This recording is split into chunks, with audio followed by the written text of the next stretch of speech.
All right. Hey, what's up, everybody? Welcome to the show. If this is your first time here, just want to let you know I'm Duke Lamastra. I'm your host. We broadcast every Monday and Thursday and essentially just have laid back conversations with leaders in the body of Christ. We talk about Jesus, life, business, ministry. I never really exactly know where the conversation is going to go, but I'm super pumped that you're here and that you're checking this out. My guest for today is Evan Knox. Evan is an entrepreneur, small business investor, and the founder of Caffeine Marketing, which is a digital marketing agency dedicated to making profitable marketing easy for small businesses in particular. Evan's also a husband, a father, the lover of Jesus, and just somebody that I really have enjoyed getting to know, and I really love talking to. So, Evan, brother, thanks for being here, man. Thanks, man. I'm always excited to talk about Jesus, and I don't mean that as like a Jesus, kind of groupie, but I am. I really am. So I had a Yeah. good conversation with a guy yesterday, and so I'm excited for another good conversation. So Awesome, bro. yeah, Well, yeah. So this is cool. So just for context, you were basically back to back meetings here, so we didn't have a chance to do anything, catch up, or anything like that. So we're just kind of jumping right into this. We haven't talked in at least months. I mean, maybe sometime last year. I think was probably the last time yeah, that we talked, other than maybe just like text message and emailing a little bit back and forth and stuff like that. But yeah, man. So how are you? First of all, how's life? How's the family? yeah. It's good. We just went through potty training our son, and Nice. come out on the other side mostly unscathed. Yeah. My wife said it was the most difficult thing that she's done in parenting. And I don't know that I agree, but it was pretty difficult. It was Like, more difficult than how about childbirth? I'm assuming she wasn't counting that. not I don't know if this is normal, but my wife's very smart, very capable, but she does not remember a childbirth all that much. And I hear Okay. that's kinda normal. Yeah, I've And I've heard so that. yeah, she'll be like, "Oh, yeah, like, it's, like, not a big deal," or not she won't say it like that, but, she was in labor for, like, 36 hours or something Oh like my that. And whoa. that's the only thing she remembers is, like, the labor. She'll be like, did we really talk to that person? Was that person there? I'm like, yes, Wow. all that happened. So yeah, uh, I don't know that she can fair comparison to that because I think that would probably be harder for her. But for my That's wife, so crazy, man, because, like, I've heard that, and obviously, I have no authority to talk on this subject at all, but I've actually heard that, and I've heard that I mean, I've heard women share about that and say, like, it's they think it's something that God does, like, that they were designed in in that kind of a way, so that because otherwise women that have like really difficult childbirth, I'm always like, how do you want to go through that again? yes, Like my wife wants to have another baby. I'm like, how do you want to go through that whole thing again? And it's just like the right, desire's there. So I think that that's important. I think it's just something in the design of God. yeah, Like you're getting that's all the what we say difficult. too. Yeah, Yeah, yeah, so it's it's good. crazy. So But yeah, man, thank you again. Thank you again for being here. How's your little guy Titan doing? he's great. I appreciate you asking. Um, we feel like we couldn't have had a better kid, and we feel really blessed and fortunate, and you know, don't let it get to his 2-year-old head, but he's basically perfect. Um, and yeah, we're kind of don't want another one. We're not committed to no Uh-huh. forever for another one, but we kind of don't. I mean, we're like, don't want to mess up a good thing. And if a future kid listens to this several years down the road, like, love you too. But man, well, he's great. He's healthy, strong, and we just know we have some friends that's not their story. And we're just Mm, very thankful every day. And wow. yeah, cherish him. Absolutely. So That's awesome. Love it, man. Love it, man. Well, congratulations on that. And it's so cool. So well, yeah, man. I wanted to, I don't know, we can kind of do whatever. We'll definitely talk about Jesus. We'll talk about life a little bit, maybe get into some business stuff. I know when you were on my other podcast last year, we didn't really, because of the context of that podcast, we didn't focus, very much on your business endeavors and what you do there in that world at all, other than just to say who you are and what you do. But right. this is a little bit more of a laid back sort of a context, so we can just kind of go wherever the conversation takes us. But I would love to hear just a little bit about maybe like your journey, excuse me, with starting caffeine marketing, and maybe just a little bit about what it's all about and why you started it, and just a little bit about like those, yeah, about what went into you starting this marketing agency that you run. Yeah. So I have a couple different starting company experiences, and I guess they begin with when I was like in high school and just wrangling my friends to go mow other people's lawns. Love And it. that was my first experience with that. And so I kind of had that in the back of my head when I was thinking about starting caffeine. Originally, I was working at a church in North Carolina, and part of my role was marketing. And I was listening to a podcast, and we knew that that wasn't going to be a good long-term fit for us. And we knew the next step was probably coming back to Atlanta. And so I had heard this guy named Gary Vaynerchuk, who's big in the marketing world. Gary V, baby. Gary V. Yep. You're a hustler, you know about Gary V. Yeah, man. And Yo, so, by the way, no yeah, joke, Gary V is like the guy who really, for me, when I started listening to him, that's where I really finally felt like permission to yeah, focus on what I'm actually really passionate about. You know what I mean? And yeah, he's not, obviously, he's not a believer as far as I know. Like he's not, you know what I mean? But but he's for sure one of my heroes, and someone who's like really impacted me in terms of why I'm like doing this podcast, yeah. why I started creating digital content, and all of that. It was he was like a huge, catalyst in my life as far as that goes. So shout out to Gary V, Gary Vaynerchuk. But yeah, man. I mean, it's crazy that you say that. And I love that part of your story that we have that in common. Cause very much for me, it was like he's over there building this massive international marketing agency, and I'm doing marketing, learning from him about marketing. And I thought, I can't build that. I don't think I have the gifts or the determination to do that, but I think I can cut a little piece of the pie here.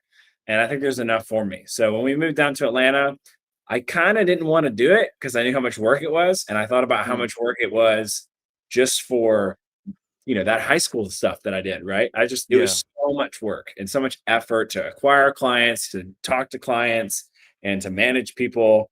yeah, man. That was tough. And so I just told my wife, I'm gonna go work at a car dealership, and I'm just gonna go. My friend was doing that. He's like, "You make a ton of money," and I was like, "All right, cool." So I tried that, and like a month in, it was like an MTV scene. Like people were like throwing stuff and screaming, and I was like, "I'm out." I was like, "This is crazy." I'm just gonna start that business, and so that's what I did. And it was very much. I had this idea of what I wanted it to be, but it it was just hacking at it. I had this a little bit of intuition, and it was trial and error, a ton of trial and error. We started off very much doing like just social media, like we would just run brand social Yeah. media for them. And then I didn't see that as profitable. And I thought Okay. about the business owners like my dad and my grandfather, and what would I want to offer them. And so I pivoted more to be strategy and advertising and website focused, because those are really high revenue generating activities that you can pay somebody to do for you. And so Yeah, we did man. that. But I will say, just as a point on this for anybody else that's has a dream to start something or maybe has been down this journey, I did that by myself, and that was tough. Yeah. Um, Yeah. at the end of the day, if you don't, and I know. you're like, oh God, I know. Uh, if you don't do it, nobody else does it, and you Yeah, don't have man. the money to pay somebody in the beginning for sure. And so I did that, but then recently, like a year and a half ago, I started a holding company with some guys who are believers as well. And that experience has been totally different, totally different. Um, and I think I like it better. I don't want to leave caffeine, but I do. Mhm. There's something to having people with you that's really great. So Okay. So explain the holding company. Is it like an umbrella for everything else that you do? Or how does that work? yeah, so That a we can is get that like a is that a big right now. question?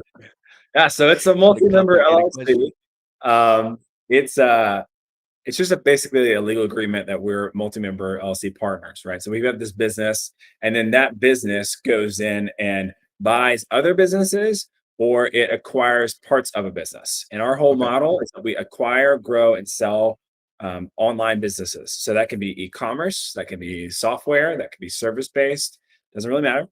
But the point is, it's online, and we're doing one of those three things and delivering value for the owner. Either through an Mhm. exit that happens a lot, or by fixing the business, or some sort of virtual roll up or whatever.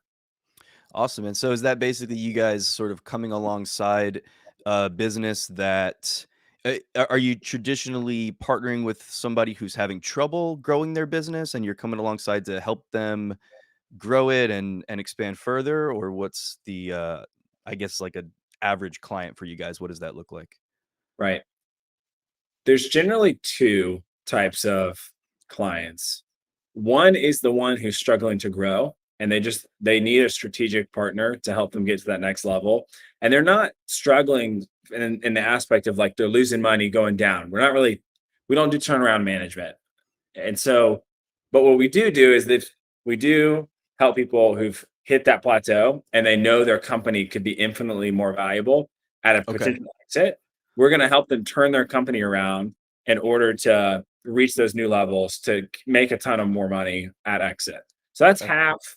And then the other half is like there's generally some particular problem that we can solve for them. Maybe they're based in the UK and they need to be based in the US for a greater opportunity for someone to buy them, or hmm, the multiple that somebody would get if they sold with two other companies of ours. If they sold together, they're going to get a higher multiple than if they just sold by themselves. So they end up making okay. more money being part of like a virtual roll up. Wow. So like low key mergers and acquisitions, but like, you know, minor leagues, I would say. That's awesome, man. So are you finding that you really um would you say, I don't know if this is good for you to answer or not, but between so the marketing agency and then more like on the investing side, is there one that you personally have more of an affinity for, more of a passion for, that is just like maybe more fun for you? The investing is fun from the aspect of the relationship. Mm, I I'm serving my clients with caffeine marketing, and I really enjoy helping them grow their business. But the relationship dynamics are a little bit different.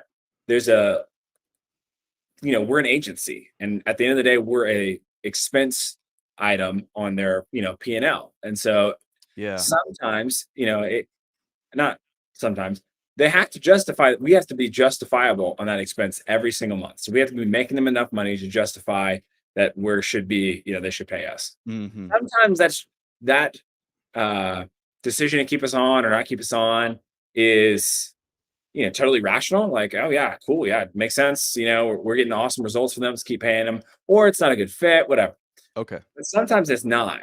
Sometimes it's like, I just want to cut all our expenses, and I'm like, I never liked that. I'm like, we're making you a Mhm. lot of money right now. You're paying us $1 and getting 10x return on investment. Right, you're right. It didn't feel right that you just want to dip out now. So there's that, and the clients. I mean, that's okay. That's just kind of the nature of that business. But then the other side is when you either buy a business or you buy a part of the business, whatever that looks like, you're a partner in that business. And so you're locking arms, assuming it's a pretty decent person. You're locking arms together and going, how can we grow this together as a team? Mm, And for a lot of people, that's what they've been missing. They've been missing a a competent person or a competent team to lock arms with them and go, hey, like we've been there, we've done that, we can help you, and here's how we're gonna do wow. it. Wow. So yeah. That's awesome. Yeah, Yeah. so that relational component is huge. That's awesome. So you're a young guy. You're still young. Obviously, when you started caffeine and when you started doing what you're doing in the business world, really kind of going down this path of entrepreneurship, you were even obviously younger. You mentioned that you did some things as in your teenage years where you were just going out and kind of just always kind of had that entrepreneurial bug. At Yeah. what point would you say you recognized it or that you knew that you wanted to, I don't know, whether it be in business for yourself or kind of go down that entrepreneurial? Was that something that you saw modeled, like, I don't know, from other people in your life or from family members? Was that something that was always there? What was that like? Can I just say that like 50% of entrepreneurs are weird? I mean, just like, and not in like a 50%? awkward, not like a socially awkward, like maybe I've got a little bit of that, and somebody's like, yeah, he does, but um, they're just so quirky. It's just it takes, I think, an interesting person for them to go, I'm gonna go start my own thing. Like I'm not gonna Yeah, follow the yeah, mold. for sure. Sometimes make less money. Like there are people that make a lot less Yeah, money man. doing really hard work, but they're in charge. Yeah, like I've heard it described like entrepreneurs will work like 80 hours a week to avoid working 40 hours a week. There's something in their brain that knows like, okay, but what I'm working so hard on and what I'm grinding for, what I'm putting my life into, it's something that I care about, and it's something that in the future can pay major dividends and could potentially, advance me further than my 9 to 5 or than my, whatever it is. And I I I definitely, yeah, there's got to be it's almost like glutton for punishment to a certain extent. Like it's like I know, like I've got to be willing to really, take a lot of rejection, take a lot of failure, take a lot of, all these different things. Well, I quote unquote failure. I don't really consider it failure unless you Learning actually experience. quit, but you know what I mean? But yeah, the experiences of going through and the difficulties. So yeah, I think you're right on with that for sure. Yeah. And that's not to say, I mean, it is probably the best way I think to make money. Like to make Mhm. not just like, make $100,000 a year, but like if you want to make really big money, it's either acquiring a business, a part of a business, or you know, Yeah. starting your own business, and some sort of capital event, whether that's raising money, whether that's going public, if that's selling the business, something like that generates wealth that like I just couldn't wrap my head around. And so we've not exited any businesses. We've acquired like I don't know 15 to 20. So we've acquired a bunch, which means we're Wow. stretched a little thin, and we're hoping to sell a couple this year. And the numbers that on that are like you know, to Yeah. me, not to somebody else out there who makes stupid Sure. money. Like to me, I could have never imagined that, when I was in high school. Okay, Yeah, that's an man. option. I can go do that. That's awesome. So yeah, I don't know. I just enjoy that relationship. I enjoy that dynamic. But yeah, okay. So back to the entrepreneur thing. Um, I I'd like to think that I don't. I guess I'm prefacing because I don't want to identify as this, but I noticed that there's a subset of people who are business owners who just don't want to work for somebody else. And it's almost like a Okay. pride, ego thing. Mhm. And those people generally don't go over $2 million a year in annual revenue. I mean, I could be wrong. Wow. Wow. I've just not seen anybody that I mean, most of those people are humble enough, they let go, they're open-handed, who really get success. However, I do think there's a little bit of part about me that it's easier for me to work with partners than it is to work for somebody because I choose to serve. I get it's probably an ego thing. Yeah, man. So yeah, but that's No, not for me. that's great. Yeah. My dad was a business owner and my grandfather was a business owner. So I just always thought I'd kind of be in business or ministry or both and kind of want to do both. If I could split my hours, I'd just do Yeah, that. man. So That's awesome. Well, I'm a firm believer that you can do anything that you want in life. Like, and you go through different seasons. And so, yeah, to have that passion, that desire to say, like, yeah, I would love to be in ministry one day. Like, just keep that open and keep that before the Lord. And if I mean, that's a desire that you have. He'll bring it out. He'll bring it out. He'll show you how. And I mean, even like some of the stuff that we consider. Sometimes a lot of times I think we're doing ministry without considering it ministry because it doesn't have a certain title on it. You know what I mean?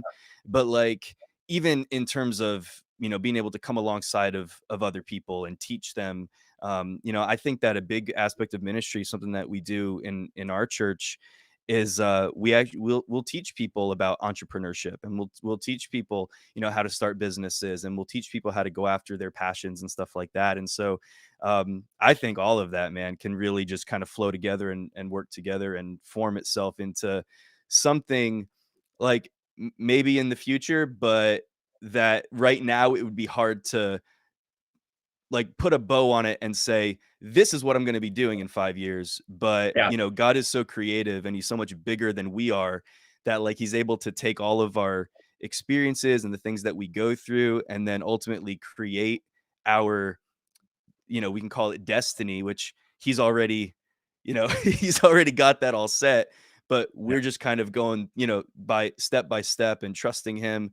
And but yeah, he'll paint that picture of your future, as you go and as you get there. And the really cool thing about dreams and desires, is like the we can keep dreaming with God, and those things can keep unfolding and keep expanding. So yeah, man, I just really believe that, like, we don't have to limit ourselves. We don't have to limit God. And so, being in this season doing this, and then, kind of watching it grow and progress as you go forward, like, that's just great. That's just the adventure with Jesus. Totally. And I've worked at a church like I mentioned before, and I love that, and I like it. I want to do that again, Yeah. but I think you're right, man. I don't know that God's like. I think the ministry that you're mentioning isn't always a job title, and I get to co-lead a men's group on Friday morning, and also like play some worship music in that morning, and then I also meet with some of those guys afterwards. Like that's kind of like my little Yeah, man. ministry fix, right? Yeah. Right now. Yeah. Love it. Yeah, it's good. Love it. Well, I want to go back to something that you said, because even in that, talking about ministry and business, you said that the position that you're in, where you don't necessarily have a boss, but you do have partners, and you use the word serve. Like you said, I'm in a place where I want to serve. I want to serve them. I want to serve my clients. I want to, like, on every level. I think that that's so key. And maybe you could, just I'd love to hear your perspective on this. It's so key, I think, for anybody in any level of leadership, to always maintain that, like, no matter how big I get, no matter how much money I get, no matter how many people I have under me, working under me, whatever, like, how many people are contributing to my success, like, it should never change. My ultimate, like, heart desire is to serve and to bring value into people's lives. And I think that the bigger we get, it's almost like you can't, well, it's not almost, I think it's true. You can't really outgrow yourself. I think maybe that's why you said a minute ago that, there's certain people, certain mindsets or qualities, and the tendency is, like, these people don't usually grow past a $2 million business. Like, that's just sort of the trend that you've seen, right? In Yeah. what you said. And I think that's because, like, we're never gonna outgrow ourself. And Mm. so to always just kind of have that humility in any level of leadership where you're at, and always making it about other people and serving other people, because without the people that you're serving, like, you don't have a business, you don't have a ministry, you don't have a company, you don't have anything if those people go away. And so, that's really the lifeblood of everything that we do, again, whether we're in business, ministry, family, whatever. And so, yeah, I'm just curious to hear, maybe share something on your perspective on the role of servanthood or serving in leadership. I think a lot of people do it lip service, and I would hope that if somebody's on my team who listens to this, one of our teams, they have some, they'll go, "Oh yeah, Evan's imperfect, but like he does a decent job. He does display this." Um, but I guess what I'm trying to say is that my opinion is that the farther you are up in leadership, the more that you should see yourself as working for other people. Love it. And it's a choice you have to make, though, right? Because there's a lot of people out there that this is my company, this is my church or ministry, whatever. Hmm. This is God gave me this vision. This is what I'm going to build. It's about me. It's really Yeah, kind man. of narcissistic. And you can start a business based off of this is what I feel like my vision is, and that's okay, right? Like that's how you. I had a vision for starting caffeine, and there's nothing wrong with that. But I think that as the business grows, it's not about your vision or you as the business owner. It's not your thing anymore. It's about the team, and it's about what's best for the Mm, client and what's best for your team members, and then also how can you make the most money. It's like those three, yeah. and if you have those three things in mind, that should be your decision-making framework, I believe. So it's not about your vision at some point. It becomes about listening to other people. What do you think? What do you think that we Mm, should do with the product? What do you think that we should offer? What kind of return policy should we have? It's like not a yeah. top-down dictatorship. So there's kind of that, but there's a show that it was just to, I guess, illustrate that point. There's a show that I like. It's on Netflix. It's like Rust to Riches, and they or something like Okay. that, and they trade up cars. So like get like a car, and then they'll fix it up, and they'll trade it up for a nicer car, and then trade it up. And that I think it's played up. I don't think the owner's actually like this that much. At least if he is, I feel like it's more innocent than this. But in the thing Mhm. they played up is like he's like, "This is my vision, and I want to make my vision come to life. Okay. This is how we're gonna do this car." It's very like top-down dictatorship on like what to do. I Yeah. don't think he actually leads like that. I think they have to do it for the show, but that is not how you lead. That's not Yeah, effective leadership. absolutely. So it's kind of what makes me cringe because I like the show, but I'm like, stop. That's not good. That person didn't like that comment that you made about them, just all stuff like that. Yeah, man. I think it was, Zig Ziglar who said, "The best way in life to get what you want is to help as many other people as possible get what they want," or, that's a paraphrase, but you know what I mean? That helping other people get what they want, and, I think that we can just apply that, uh, to anywhere. Like, if I'm building a church and I'm making it all about me and being like the big shot and the top dog and having this great ministry and people know me. I'm kind of a big deal. You know what I mean? Like if that's my mentality and that's what I want, that's what I'm going after. What am I going to do? Like I'm going to abuse people. I'm going to take advantage of people. I'm going to throw people under the bus when they're not fitting into my vision. That was air quotes for those of you that are just listening. People not fitting into, my way of doing things and helping me build my empire, so to speak. Like then yeah, they're not going to get as much from me as you know what I mean? So in other words, I'll become selfish in what I do. And I think that gonna maybe get it just a little bit deep here for a second. Like I think that our motivations are always I think that we're always motivated by either love or fear. And Hmm, so if I'm motivated by fear, then I'm going to make it about me because everything's going to be about protecting me, protecting my name, protecting my reputation. Not that it's not important to protect your reputation, but that's right. not the underlying goal of everything that I'm trying to do. If I'm coming from a place of love, then that means like I'm going to be willing to sacrifice. I'm going to be willing to work hard. I'm going to be willing to like sometimes like in relationship, I'm going to be willing to put my own pride down and die to my own pride in order to help someone else advance and increase. I'm going to be willing to admit when I blew it, when I was wrong, even though I'm the boss and I don't have to necessarily do that. But like I'm going to be willing to do those things because what's important are the people in front of me. And I really think that a lot of businesses and ministries and people in general really struggle to grow because of a mentality that undervalues the people that they have in front of them right then and there. Whether it's because of some of those like selfish motivations or because they think that, oh, this just isn't good enough. This just isn't enough. So I've only got 10 people coming to my, my church or my Bible study or my, only 10 people working for me or only this. And when you look at it that way, you know, I think anytime you don't value something properly, you block yourself from being able to serve properly. And so I just think that the motivation of a person becomes so important in leadership because if I'm not motivated by essentially love or compassion or a desire to see you increase and advance, but I'm all focused on me, then I'm going to make some really bad decisions, along the way, and I'm not going to take care of the people that are going to actually help me to get to where I want to go. Does that make sense the way I'm Yeah, I saying think it? it's very interesting to think about it that way. I don't know that I've ever used it's almost like the gravitational pull is towards fear and Mhm. towards scarcity, but you have to have Jesus, right? I mean, I think that's a big separator. Yeah. Um, Someone who follows Muhammad or something like that, right? Like that's very fear based. Um, but Yeah. and that's not to say that somebody could like that couldn't be very loving. Of Sure, course, sure. it could. But it's just like that's what feels. I guess I'll speak personally to me. That's what feels me.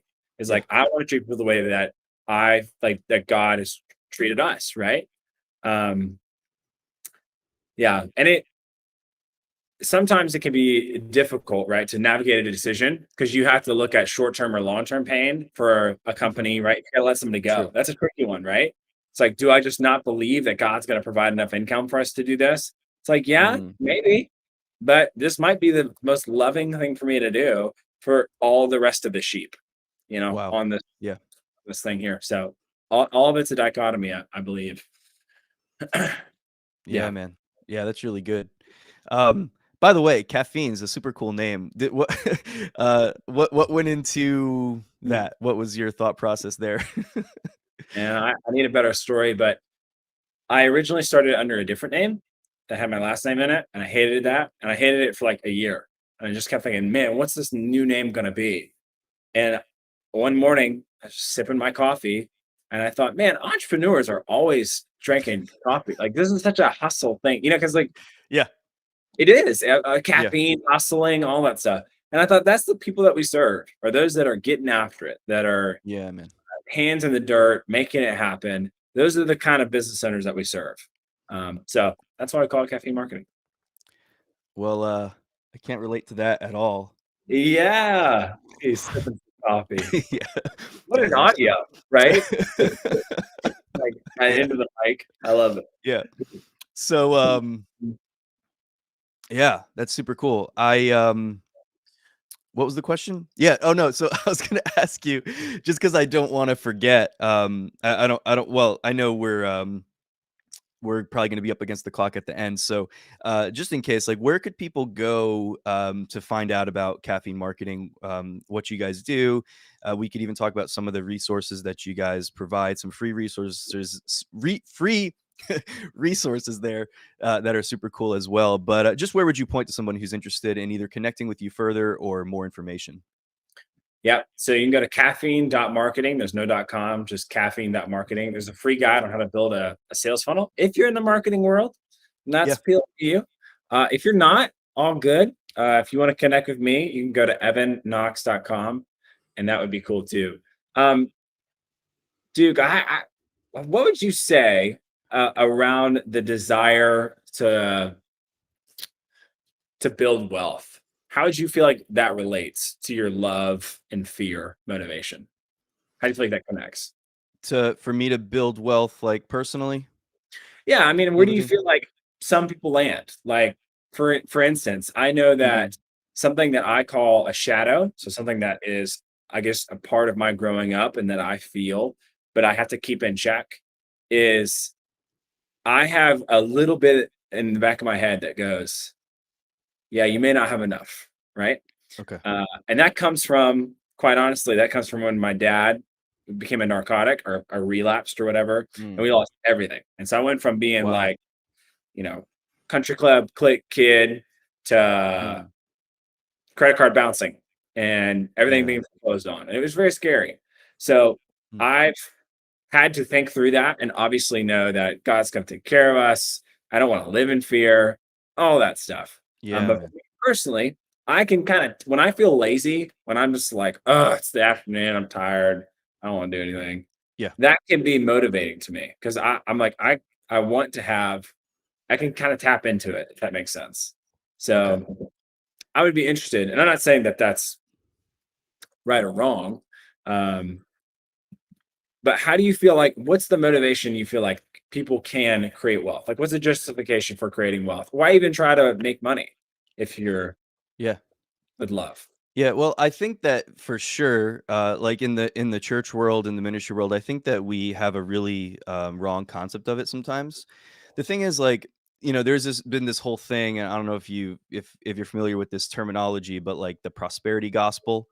Mhm. There's like this whole thing out there, and there's all these teachings like against like, oh, the prosperity gospel. The thing is, there is no prosperity gospel. There's the gospel of Jesus Christ, Yeah. and the gospel of Jesus Christ is the gospel of the kingdom. It's a gospel of grace, but the thing about it is that like the gospel includes prosperity. And prosperity doesn't just mean money. What it means is success. And it's actually the desire of God. I believe fully with all my heart that it's the desire of God that we would be successful in everything that He's called us to do. Now, that doesn't necessarily mean for every person that they're supposed to have millions of dollars. What it does mean, because I think that the world defines success based on, and I'm kind of on my soapbox now, so excuse me. You asked the question, but and tell me if I'm not going the direction, if I'm going the wrong direction here with like your intention of the question. But this is just where my mind went. the world's concept of success is that you have lots of money and good cars and like all that kind of stuff, right? But actual success is really more about being obedient to the plan and the calling of God that's on your life, and Mhm. doing that well, doing that in partnership with God. And but within that, I believe that there is wealth. Like, I believe that if God is calling me to start to plant churches and he's calling me to do these different things, I believe whatever my thing is. So if it's that, if it's being a teacher, if it's being um a stay-at-home parent, like whatever whatever the call of God is on your life, I believe that if I'm following it and I'm actually being led by the Holy Spirit in the way that he's leading me how to do it, not just on like what other people do and what I've seen modeled to me, but I'm actually being led by the Spirit, that a byproduct of that is going to be wealth and success. And that doesn't necessarily mean that, again, millions of dollars, but it should be that I have more than enough, more than enough to where like I'm not struggling paycheck to paycheck, but I actually have extra where I can give. I could sow into other people's lives, and I have things where I could actually enjoy life. I just believe that that's the desire of God for His children.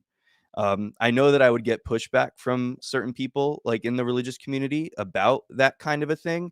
I know a lot of people think that we're supposed to suffer. I know that people get mad when, pastors and ministers have, fancy cars and stuff like that. And I think that there's a good way to get wealth. And I think that there's a lot of bad ways to get wealth too. I think you can do it taking advantage of people and stuff like that. And of course, I'm not for any of that. I'm for transparency. I'm for integrity. But I do believe that when we follow God's plan, there's joy there, there's happiness there, there's wealth there. Like even the word, like if you just break down the New Testament word for salvation, it means health, wealth, prosperity, security, and general well-being. The word sozo in Greek, like it means all of those things. It's not just I get saved and go to heaven when I die. It's that I get to experience heaven on earth. And we can spiritualize that, but I think that the byproduct of that is going to be, God wants to bless and increase his children, and he wants us to experience good things here on the earth. Now that doesn't mean, so if I go through times in my life where it's difficult and where I don't have extra and where it is a struggle, then my heart attitude and my mindset should actually be the same. It should. Like I should still have peace. I should still have joy, because those things are not the source of my joy. But I do believe that they are the result of following the plan of God for our lives. Okay, so I appreciate you sharing that, and I don't know that I'm gonna be like, "And you're wrong," or nothing like that. Um, give me a second to kind of string together this thought here. I first want to say I think there's other there's other versions of the fear, right? Because like the one that I mentioned, and that's not my only motivation for making money, but I just wanted to like bring it there.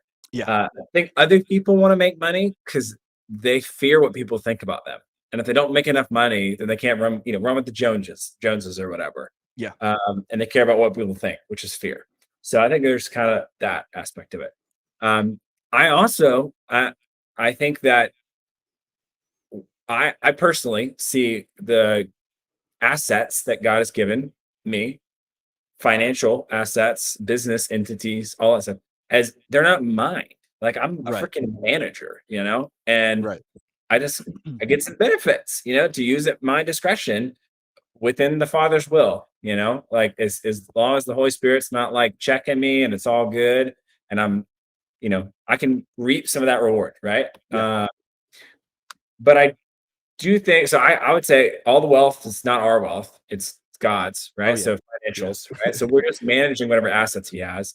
I think He does Good. teach some financial principles in the Bible, but then I think as good managers, we should be good managers of Yeah. the finances, right? Like we should have our Yeah. house in order. Stewardship. Yeah. Yes, we should be great at stewardship of our finances. Um, I'm also right there with you. I think of Andy Stanley. I worked for Andy Stanley at North Point for a while. I don't know what Cool. he gets paid, but I can tell you, the dude's awesome. Yeah. Is he perfect? No, he's not. He's not perfect, but he's legit. I've worked for some not so great people, but he's great. Um, and he runs a massive organization, like Mhm. massive, and he's a S tier, so above A tier, S tier leader. If we're paying him, I don't know what North Point's paying. I tithe to North Point. If we were paying him like $400,000, I'd be like, great, because that's what a Right. nonprofit of a similar size would probably get paid. So Right. cool with me. Um, is there perception of how much he makes, what he drives, all that stuff? Yeah, there's perception he needs to be considerate of in that position. However, this is all to go to. I'm agreeing with you. Think all that. I You don't think have to agree with me, by the way. It's okay if no, we dude, disagree. nice. Told me, don't lie to the people. You told me before I got on here. You're like, you have to agree with everything I say, or else Oh, yeah, that's right. My I bad. um, no, but I think about people right now in Afghanistan, in Mm. in Kabul, right? Yeah. We're pulling out, military's pulling out. I'm not really, I don't have a, I don't have a, I'm not informed enough to have an opinion on that. We are, right? Mhm. So high likelihood the Taliban is going to take over back some of these regions, which we're starting to build back up. And there's Christians there in Kabul. Yeah. Yeah. They're following Jesus as Yeah. best they know how, probably Yeah. better than I am. And I think about them, and I also think about maybe people in China that are not following the religious, uh, mandates of not having Mm. religion, and also maybe gathering in not state-approved churches and stuff like that, Yeah. who go imprisoned, who are killed, who have everything taken from them, who become human slaves, all of that stuff. Like, I don't know about the whole wealth thing. I think that there's wealth in the spirit, in those moments. Mm. And I don't know. I've not gone through Yeah. that kind of persecution. Yeah. I don't know. What do you make of that? What do you make of Yeah. that? It's funny because I was actually thinking that in my head as I was saying what I was saying, because that is probably the biggest argument that I've heard when we talk about prosperity. And I'm not like a big prosperity teacher or anything like that. I was just kind of, but I believe what I said. But I think that well, anyway, what I was going to say was that's like the argument is, it can't be part of the gospel if it's not applicable to people all over the planet. Like we can't have a gospel that's applicable to just the Western world or to people in the United States. That's not the same gospel. Like it has to be the same gospel, and the same principles have to apply. And so, yeah, man, that's tricky. But first of all, those things that are going on where people are living in, we have people in different nations that are living they're living in a nation that's a failed state. They're living in nations that are where they're under dictatorial control. We have people, man, we have a pastor we support in Nigeria who's in an area where I mean, he sent it. We had pictures come in about 2 months ago of like just some of the atrocities and the violence and things that are taking place, like gruesome, like turn your stomach upside down kind of stuff. And it's the reality of what's going on. And like he's there with the people. He's in the trenches. When we send him money, even when we tell him, this is for you, this is for your family, he still distributes it to the people and to the other pastors in the area and all of that because, he's content just eating really basic stuff to survive, like rice and beans, and just doing that as long as the other people in the community are taken care of. And I think Yeah. that that's so amazing. I don't think that it's ultimately the will of God. Well, let's say the will of God is not for um, nations to be living in this state of poverty. So let's just start there. It's not the will of God for dictators to be, get building their kingdoms and their wealth on the backs of people and then not giving them anything in return. Like those things are unjust. They're injustices. There's injustices happening all across the world. I don't think that it changes ultimately the heart of the Father for us. So there's a lot of places around the world where wealth is being strategically held back from people. And so if that were to suddenly happen here in the United States and we were to start coming under intense persecution, we would probably have a lot of people that would fall away from the faith for sure.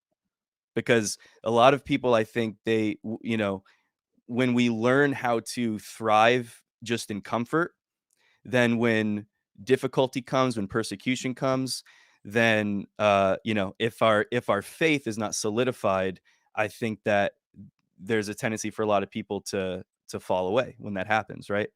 But if that were to just all of a sudden start happening here, and so people that are in positions of wealth and that have like really great things, if all of a sudden that went away, nothing should change in terms of their commitment to God, because and in other words, there's a lot of things happening all around this world that are outside of the will of God.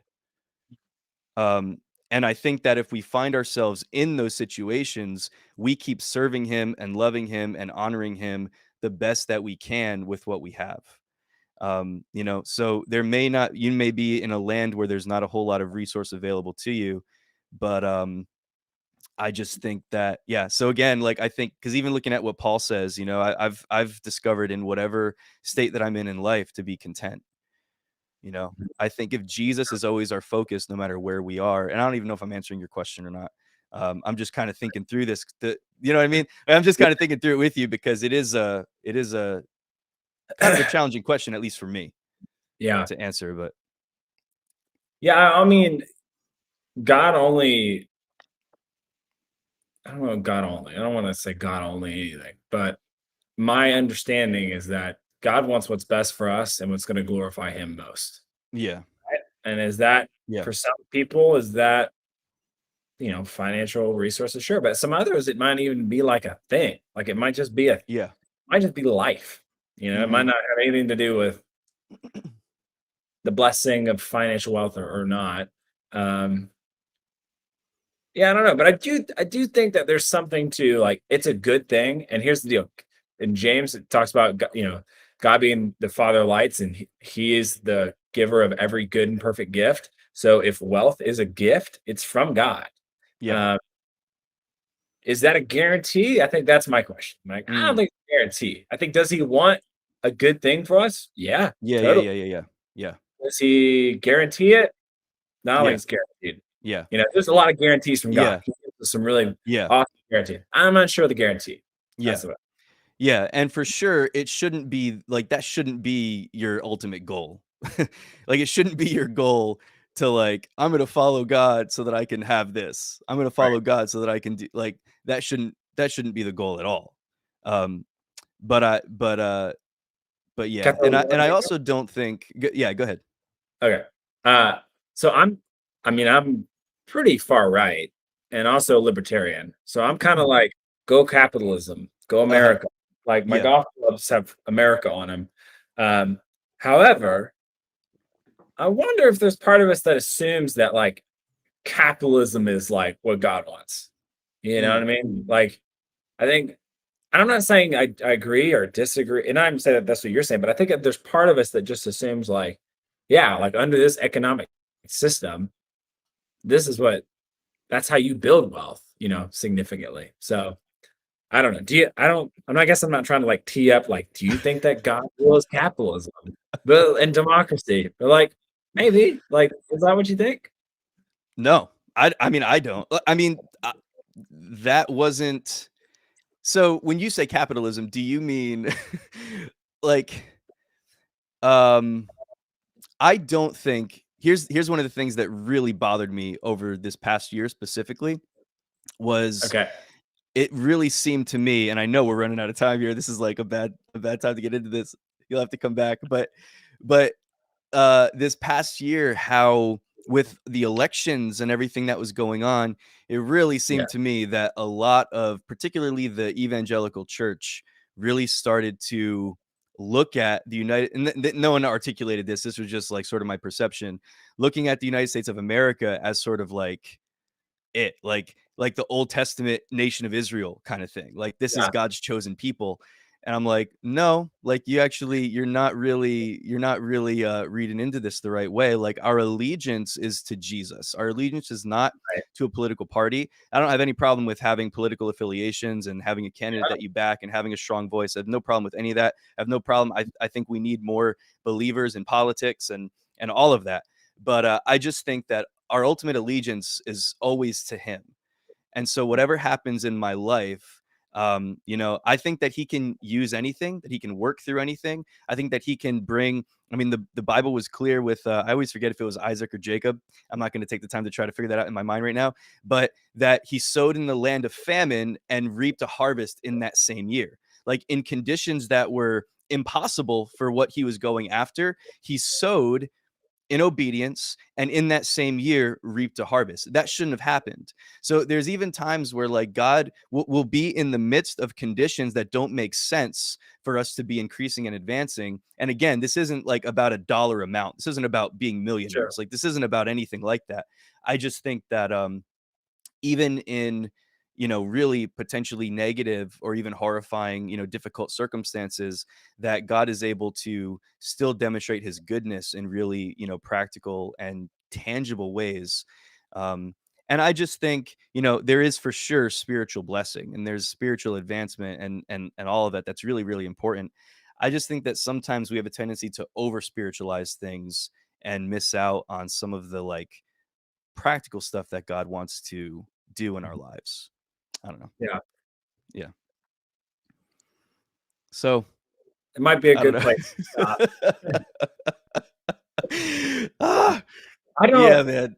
I'll just say I don't know. I mean, I think that I could be I'm trying to think about like a not a communist, but like a socialist, a Uh-huh. hard Yeah. socialist, right? Somebody Yeah. who's on the different side of the aisle Yeah.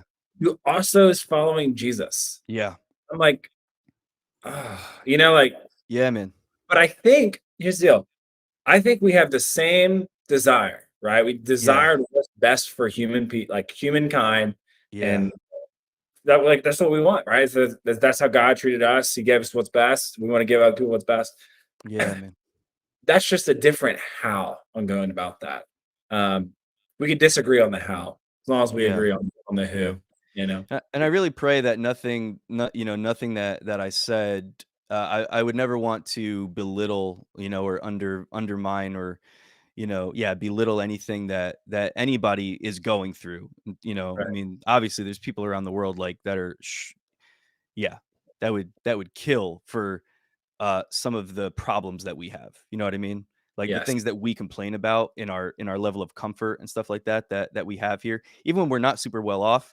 Like there are people in other parts of the world, and even here in this part of the world too, that would kill for like that would love to have some of the things that we complain about going on in their lives because their situation is so much worse. So I would never want to, belittle any of that. And I really wish if we had some more, maybe could we do a part two at some point, man, and maybe go a little bit further in now, this. okay, But I that's do, good. because that was such a good question, and I really wish we had more time to, because as I was talking, I was thinking through it, and sometimes the conversation just goes in a cool place where like it wasn't expected for me. So, but I'd love to keep maybe riffing on that a little bit more with you and see what we come up with.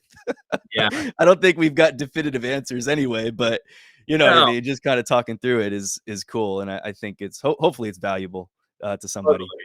But And I'm just gonna maybe one last thing on that is like I Jesus just go and talk about Jesus, right? He says, "Don't worry about what you eat, what you drink, what you wear." On the Sermon yeah, on the Mount, in Matthew, he's like, "I clothe the lilies of the field and I feed the birds. Like I got yeah, you." yeah, man, I do think that there are extremely like just crazy circumstances like persecution and like yeah, famine and like say believers in the Philippines have a monsoon, it kills all their crops. That stuff happens. yeah, And man, it sucks. I would be interested in that. Yeah, anyway, so cool. yeah. Let's do it again. Yeah, thank you, man. Well, for anyone interested in some more resources, check out caffeine.marketing. Again, there's no .com, caffeine.marketing or evanknox.com. And let me just say on caffeine.marketing, there's some really cool free resources. The blog, just check out the blog. Like if you do anything in business, you're thinking about getting into business, you're into marketing, you need marketing tips, check out that blog. It's free and it's a really incredible resource. And there's tons of different things to help you out in different aspects of your business. And there's some free resources, other free resources on there that you can download and check that out as well. So again, thanks, Evan. Appreciate you, brother. Thank you, dude. Looking forward to it. All right, man. I'll talk to you soon. All right, see you. Bye. Bye.